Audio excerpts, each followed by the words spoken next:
Hello everyone, my name is Woehler. I'm the Director of Training and Events for L'Oreal PPD American Brands. So I wanted to talk to you guys a little bit today about what we're doing about our money. Now I know it's not the most fun subject to talk about, but I think we can all agree during these times and before and after a crisis, money seems to be something that we always come back to, and justifiably so. It's how we live, it's how we are able to feel secure, right? But for hairstylists, and I can speak for myself, when I went to hair school, you know, we maybe spent like an hour or two talking about business. And unfortunately, there are a lot of resources that are out there that hairstylists do not take advantage of. So the purpose of these videos is to talk about like, what is a resource to you?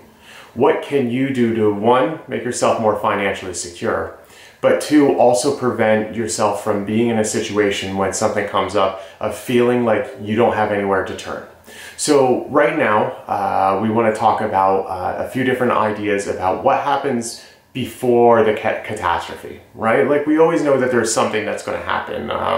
Right now, currently, as I'm shooting this, we're talking about the coronavirus, but as far as hairstylists are concerned, there's always things that come up, whether it be a depression or something else that prevents us from living our best life. So a few things in talking about leading up to that point, one of them being goal setting. And what I mean by that is that so often as hairstylists, we live paycheck to paycheck. I'm one of those, you know, I was one of those when I first started, saying, okay, well, I made enough money to keep the lights on and pay rent, and that's about it, you know. And so when something strikes, it's hard because we don't always have that you know, that bank, that savings to be able to take care of us, to be able to ride through an event that happens. So when I say goal setting, what I mean by that is, what do you need to live, right? Say you were out of work for 2 weeks, 4 weeks, what is the amount of money that you need to make to be able to get by? And we want to start looking at that goal as a way of saying, you know what, that's what I want to start to put away towards, that's the magical number I want to hit as I'm working through day to day. So what you want to do is kind of look at what your weekly gross income is. You know, super easy to do through if you are tracking all your numbers through a book, or even if you're using some sort of tool to, you know, swipe people's credit cards, you can start to look at what you're making week to week. Based on that, you want to start to figure out like 10 to 20% of that number. So say in a given week you make $1,000. So you want to start to look at how do you per week put away an extra $100 to $200, which is 10 to 20% of $1,000. Why that's important is that that's not a big ask, right? And I know for some of you that can be a little bit, you know, veering on the edge of saying, well, that's a lot of money. But right now what we need to look at is that if we're not putting that money away, then what happens when we're not there, right?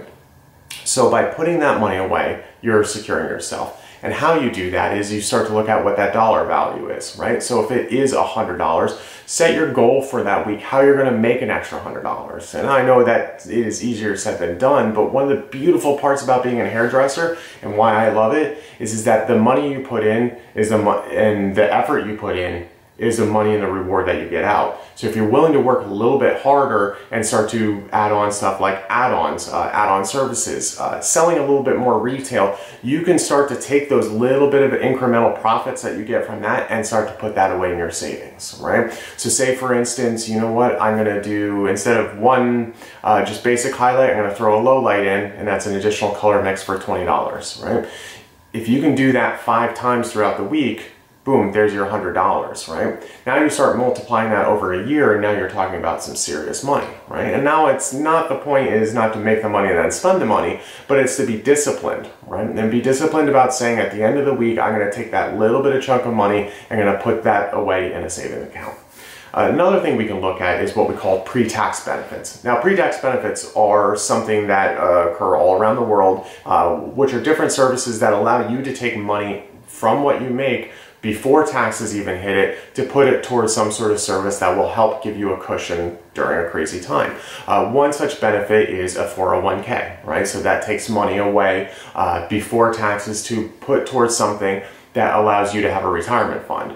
Why that's important is that if a catastrophe were to happen, you can borrow against that 401k. You can use that 401k as a way of having that additional savings account to help prevent something bad from happening.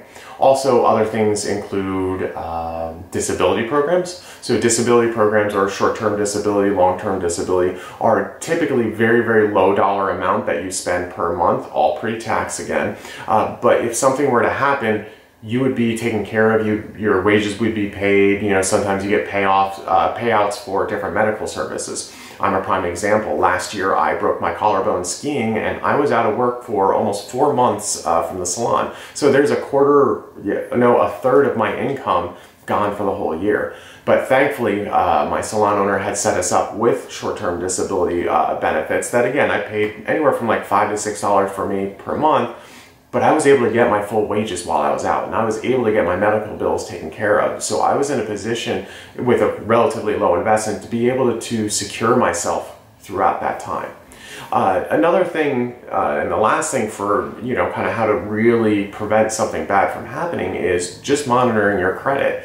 And I know it's, again, like we talk about hair school, we didn't really learn much, but even credit is something you go through primary school, secondary school, you barely hear about this word called credit. And why that's unfortunate is that it affects so much of what we need to do in our daily lives to be able to feel secure, right? So in that sense, you want to manage your credit, meaning that if you have a credit card, you're keeping that below 30%. That's the magical percentage that keeps your credit looking great. There are multiple different apps out there, different services from like Credit Karma and etc. And there's also local institutions that will help you manage your credit. Sometimes those are banks, and sometimes those are other just independent nonprofit services that allow you to start to look at what goes into your credit and how to service that.